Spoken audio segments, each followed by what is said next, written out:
We're going to be talking about the DCC-Ex CSB-1 module, an all-in-one DCC system.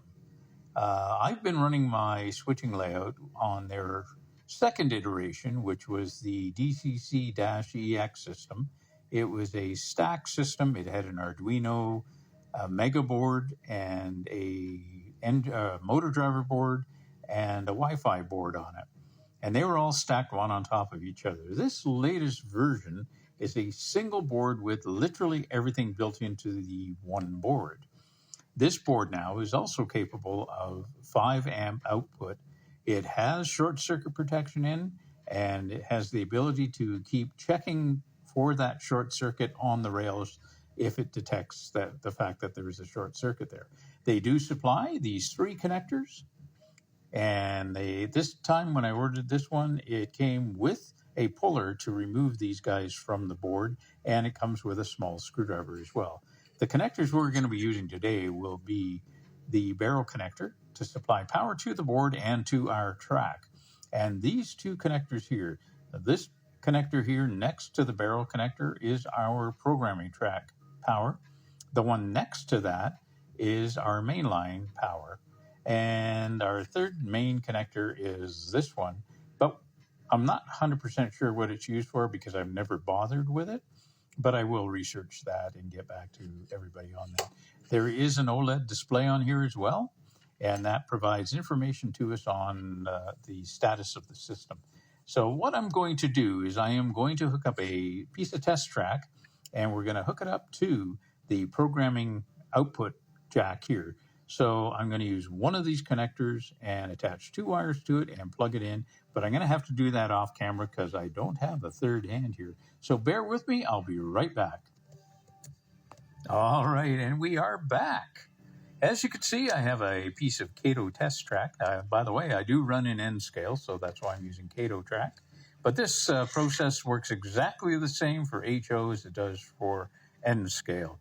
Now, what we're going to do is I am going to power up this module. I have a 15 volt DC 6 amp power supply. And again, you'll have to bear with me while I pause the video so that I can reach down and grab the barrel connector, and then I'm going to plug it in and be right back with you. Hold that thought. All right, and we're back. I just literally powered up the CSB1 module, and as you can see, hopefully, try and focus here. I don't know if she'll focus or not. It gives us the status of the current situation of the module, showing us the latest build number, the license, the fact that we have track A and B or power A and B, that we have some free memory, the Wi-Fi, which is the same on every unit when it comes out of the bag. The password is identical when it comes out of the bag, and the IP is identical when it comes out of the bag. So I'm not showing anything that's secret here. It's very straightforward setup. And what we're going to do is we're going to try and do this. Well, I'll have to explain it because I'm not going to be able to show you. But the Wi-Fi is the name of this device, and it's acting as an access point. So if you have wireless at home, you have an access point router. This is now acting as a separate Wi-Fi access point router. So if you were to scroll down or pull down on your smartphone or your tablet to where your Wi-Fi settings are, you would see DCC-Ex _DA2E44 as an access point there.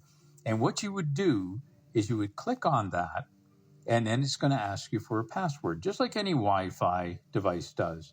And the password is going to be PASS in capitals _DA2E44. And you'll enter that, and that will give you access to this device at that point. But the next step is you're now going to have to, I'm using a separate phone that has no internet access currently. So what you would have to do is go onto the internet and download from the Play Store Engine Driver. It's called Engine Driver app, and you'll download that. And once that's downloaded, then you're going to be able to connect Engine Driver to this device, and it's going to show up there on the device. Once you've done that, then you can power up the track, the programming track or your main track here, and some LEDs will show up. In fact, you can see underneath there, there's the yellow lights, LEDs that are on there. That's telling us that on this display where it says power, capital A, lowercase b, that A, which is our main track, is powered up and B, lowercase, is not. If I go to the engine driver app right now, I would be able to actually see that and control both the programming track and the main track by turning them on and off. You can run them as a programming track and a main track, or you can run them both as main tracks if you really wanted to.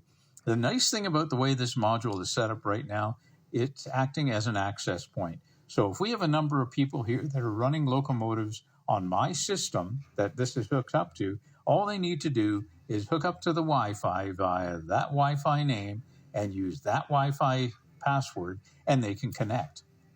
And literally, you don't have to worry about, initially, you don't have to worry about having a roster of locomotives. You can manually put in, through the engine driver app, the locomotive numbers that you've pre-programmed your locomotives with. So, for example, if we had 1121 as a locomotive number, all I would do is go to add locomotive and then put the number in 1121, and it will be added to my throttle, the engine driver throttle, and I'd be able to run it on this track. So literally at this point in time, my whole DCC system would be set up. That's how quick it is to be able to do this with the CSB1 system. Anyways, thanks for watching. I'll add more as we go. Cheers.